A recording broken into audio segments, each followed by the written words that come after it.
September 1940. The sky over southern England was no longer blue. It was choked with the black smoke of burning high-octane fuel, laced with the terrifying scream of supercharged engines, and torn apart by the relentless chatter of machine guns. The world hung in an absolute, terrifying balance. High above the pristine green fields of the British countryside, the young pilots of the Royal Air Force fought a desperate, bloody, and exhausting battle against Adolf Hitler's legendary Luftwaffe. It was a conflict of pure endurance.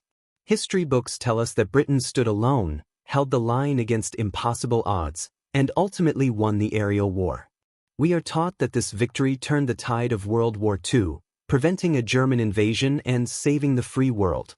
But history is a fragile thing.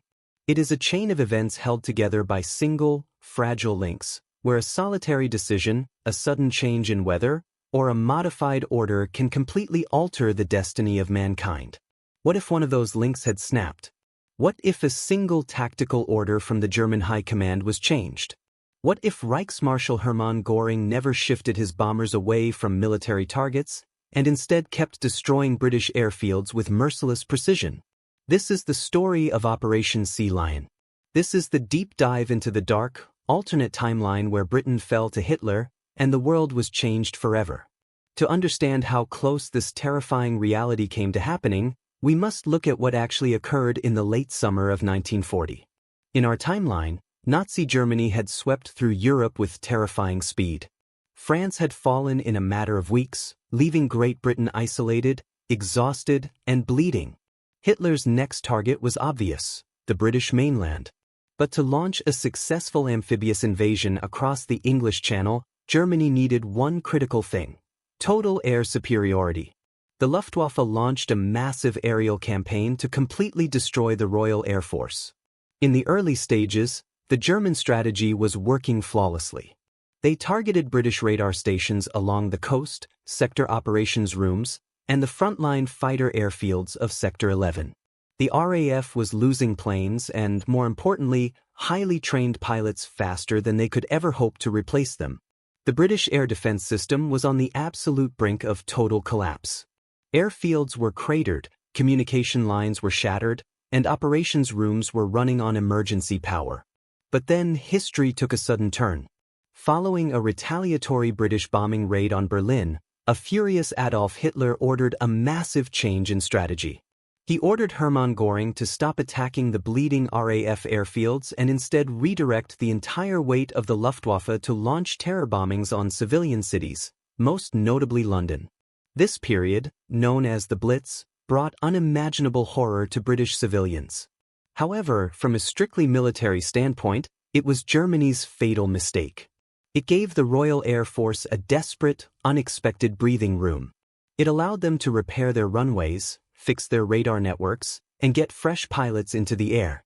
With that recovered strength, the RAF fought back, inflicted massive casualties on German bombers, and forced Hitler to indefinitely postpone his invasion plans. But in this alternate reality, the German High Command remains ruthlessly logical. Hermann Göring ignores the emotional desire for revenge and listens to his frontline commanders. The order to shift targets to London is never given. Instead, the German onslaught against the RAF infrastructure remains completely relentless, calculated, and unforgiving. Day after day, week after week, the Luftwaffe hammers the British sector stations. Every time the RAF tries to rebuild a runway, another wave of Heinkel and Dornier bombers appears over the horizon, escorted by deadly Messerschmitt Bf 109 fighters. British pilots, surviving on just 2 hours of sleep a night, take off from grass strips and damaged roads. They are outnumbered 5-1, flying exhausted, and climbing into skies completely dominated by the enemy. By mid-September 1940, the tipping point is reached. The Royal Air Force is officially broken. Production lines cannot keep up with the destruction, fuel reserves are targeted and incinerated, and the experienced pilot pool is completely depleted. The remaining British fighters are forced to withdraw far to the north, out of range to protect the southern coast. The skies over southern England now belong entirely to Nazi Germany. With the air secured, the second phase of the disaster begins. The legendary British Royal Navy, the ultimate pride of the empire, moves into the English Channel to block any German crossing. In our timeline, the Royal Navy was an insurmountable obstacle. But without any air cover from the RAF, these massive battleships become sitting ducks. German Stuka dive bombers, flying completely unopposed, rain terror down from the clouds. They hunt down British destroyers and cruisers with terrifying, clinical precision. Torpedo boats tear through the British formations. Within days, the English Channel is turned from Britain's greatest natural shield into an open, uncontested highway for the German Wehrmacht. October 1, 1940. The weather clears, and Hitler greenlights the most ambitious amphibious invasion in history, Operation Sea Lion. Under the cover of thousands of German fighters, hundreds of thousands of battle-hardened German soldiers, fresh from their victories in France, land on the foggy, grey beaches of Kent and Dover. Prime Minister Winston Churchill delivers a roaring radio address, vowing that the British people will fight on the beaches, in the landing grounds, in the fields, and in the streets. He declares that they will never surrender. The civilian population responds with incredible bravery. Home Guard units, armed only with old hunting rifles and makeshift pikes, try to defend their towns. But courage alone cannot stop panzer divisions supported by heavy artillery and absolute air dominance. The German army advances rapidly towards the capital. London is surrounded and subjected to a brutal siege. After 3 weeks of intense, bloody street-by-street fighting, the city is overwhelmed. The swastika is raised over the Palace of Westminster. Winston Churchill, refusing to ever sign a peace treaty with Adolf Hitler, is evacuated at the 11th hour by a clandestine submarine. He escapes across the Atlantic to Canada along with the remnants of the Royal Navy and the gold reserves of the Bank of England. In Ottawa, Churchill establishes a British government in exile, determined to fight on from the colonies. Back home in London, King George VI is placed under house arrest, and a puppet fascist regime is installed to control the British population. The British Empire begins to violently fracture from within, as colonies in Asia and Africa look to their own survival. With Great Britain effectively knocked out of the war, the global domino effect begins to shatter the world map completely. The geopolitical landscape is redrawn overnight. For Germany, the greatest strategic victory of Operation Sea Lion is not just the conquest of England, it is the elimination of the Western Front. Hitler no longer faces the strategic nightmare of a two-front war. There is no longer a launching pad for a future Allied invasion of Europe.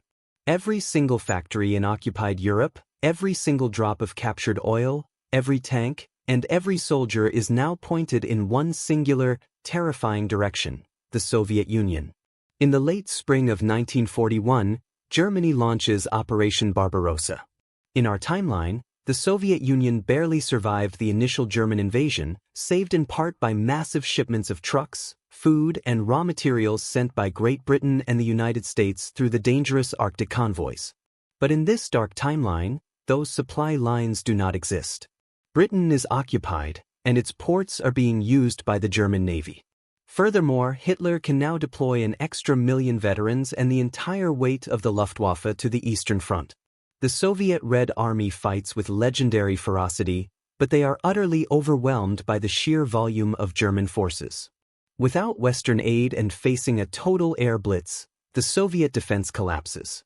Moscow falls by the winter of 1941, followed quickly by the vital oil fields of the Caucasus. Joseph Stalin's regime is pushed past the Ural Mountains, effectively ending the Soviet Union as a global superpower. Now, look across the Atlantic Ocean. The United States finds itself completely, terrifyingly isolated.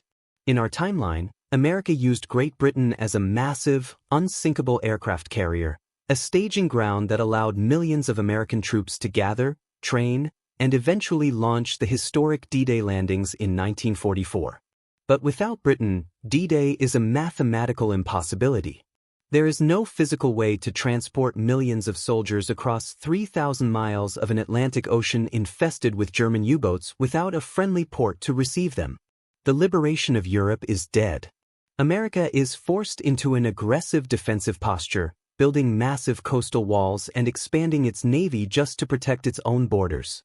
Even if the United States succeeds in developing the atomic bomb by 1945 under the Manhattan Project, they face a devastating problem. They have no conventional long-range bombers capable of flying from New York to Berlin to drop it. Meanwhile, Germany, with the combined scientific and industrial power of a conquered Europe and Russia, rushes to develop its own nuclear weapons and long-range V-2 rockets. A victory in the skies of Britain in the autumn of 1940 wouldn't just have won Germany a single battle. It would have handed Adolf Hitler the keys to the entire world, plunging humanity into a permanent, totalitarian dark age. But what do you think? If the Royal Air Force had fallen, could the United States have found a way to stop a global Axis empire alone, or would the Americas have eventually been forced to surrender? Let me know your detailed theories in the comments below. Don't forget to like this video, share it with a history fan, and subscribe to the channel for more deep dives into the hidden secrets and alternate timelines of world history. Until next time.